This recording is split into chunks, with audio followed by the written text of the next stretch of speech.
नमस्कार, स्वागत है आप सबका सतीश द्विवेदी चैनल पर।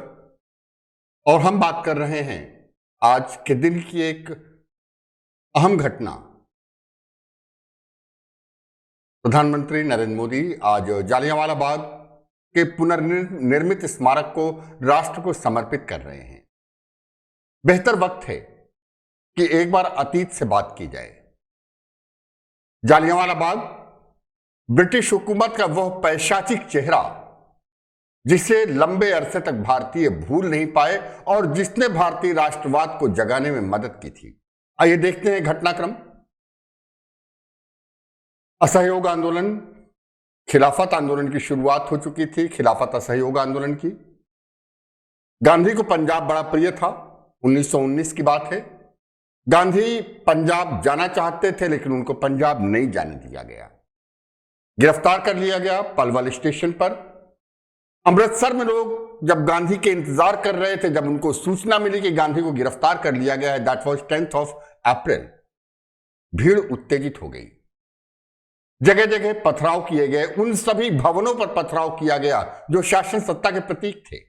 बैंकों पर, रेलवे स्टेशन पर, सरकारी अधिकारियों के आवासों पर। अगले दिन 11 तारीख, घटनाओं को रोकने के लिए ब्रिटिश हुकूमत ने डॉक्टर सत्यपाल और किचलू, जो स्थानीय सम्मानित नेता थे अमृतसर के, उन्हें गिरफ्तार करके अज्ञात जगह पर भेज दिया। अब अमृतसर के हालात अनियंत्रित हो रहे थे क्योंकि अमृतसर को नियंत्रित करने वाले नेता जेलों के भीतर डाल दिए गए थे। 12 अप्रैल जगह जगह हिंसक घटनाएं हुई। कहते हैं कि मिस शेरवुड नामक एक मिशनरी को मार दिया गया। भीड़ उत्तेजित थी। हजारों हत्याओं के बाद, अगर उत्तेजित भीड़ के बाद के साथ कुछ हिंसा की घटनाएं हो रही थी तो यह वाजिब था।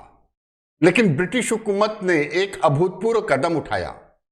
मार्शल लॉ लगा दिया गया समूचे पंजाब में और गवर्नर माइकल ओडायर ने पंजाब की कमान जनरल डायर को सौंप दी। एक बदतमीज अधिकारी जो यह संकल्प लेकर के आया था कि उसे भारतीयों को एक मॉरल लेसन देना है।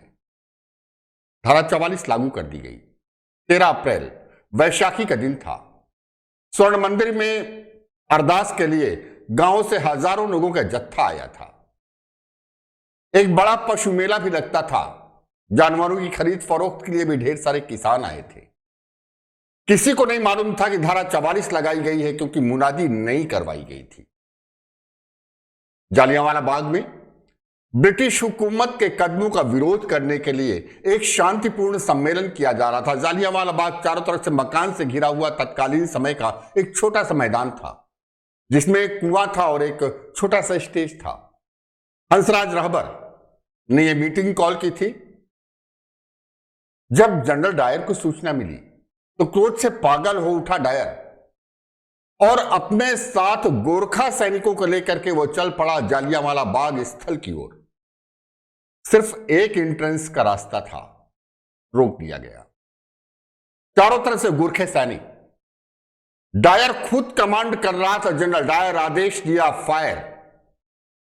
लोगों को उम्मीद नहीं थी कि हैवानियत की इंतहा भी हो सकती है, लेकिन हैवानियत की इंतहा तो और थी कि जो सैनिक पैरों पर गोली मार रहे थे उनको निर्देश दिया गया कि गोली सर पर या सीने पर मारी जाए।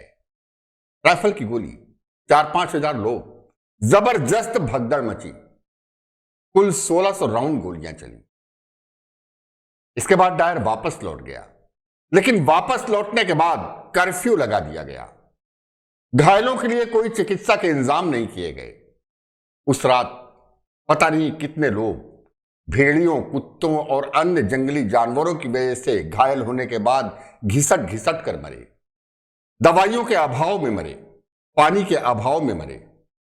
और चूंकि दूर दराज के लोग थे, किसान थे, उसमें कोई मदद करने के लिए आ भी नहीं सकता था।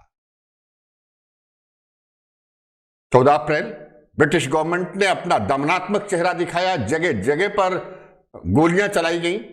फिरोजपुर जैसे जगहों पर आकाश से बम गिराए गए। और जब भारतीयों के इस नरसंहार की सूचना मिली तो समूचे भारत में उत्तेजना की एक लहर दौड़ गई। एकजुट होकर के भारतीयों ने डिमांड की कि जनरल डायर को दंडित किया जाए। एक कमीशन बनाया गया, अंडर कमेटी, और जनरल डायर ने बड़ी बदतमीजी से जवाब देते हुए कहा कि हां, अगर गोलियां खत्म न हो गई होती तो और गोलियां चलाई जाती। मानवता के आधुनिक इतिहास में इससे बड़ी पैशाचिक मिसाल दूसरी कहीं देखने को नहीं मिलती। जब निहत्थे लोगों पर, जिसमें बच्चे भी थे, बूढ़े भी थे, बिना चेतावनी दिए 1600 राउंड गोलियां चलाई गई। ब्रिटिश गवर्नमेंट का कहना था 300 लोग मारे गए, लेकिन मारे जाने वाले लोगों की संख्या 3000 से कम कतई नहीं थी। इस घटना के प्रत्यक्षदर्शी शहीद ऊधम सिंह थे, जिन्होंने उसी वक्त ये संकल्प लिया था कि वे जनरल डायर को मारेंगे, लेकिन डायर अपनी मौत मर गया। लंदन लौटने के बाद डायर को सम्मानित किया गया। भारतीयों के जले पर नमक छिड़कना था, और आखिरकार इस हत्याकांड का बदला शहीद ऊधम सिंह ने लिया माइकल ओ डायर की हत्या करके। आज बेहद अविस्मरणीय दिन है जब प्रधानमंत्री नरेंद्र मोदी जालियांवाला बाग के नवनिर्मित स्मारक को राष्ट्र को समर्पित करने जा रहे हैं। चंद लाइनों के साथ मैं अपनी बात खत्म करूंगा। रामधारी सिंह दिनकर जी की पंक्तियां हैं, कलम आज उनकी जय बोल, कलम आज उनकी जय बोल, जो चढ़ गए अग्निवेदी पर लिए बिना प्राणों का मोल, कलम आज उनकी जय बोल। अंधा चकाचौंध का मारा क्या समझे इतिहास बिचारा, साक्षी हैं उसकी महिमा के सूरज चंदा और खगोल, कलम आज उनकी जय बोल। 13 अप्रैल 1919 के जालियांवाला बाग कांड के उन अनाम शहीदों को विनम्र देश की कृतज्ञ श्रद्धांजलि। जय हिंद, जय भारत।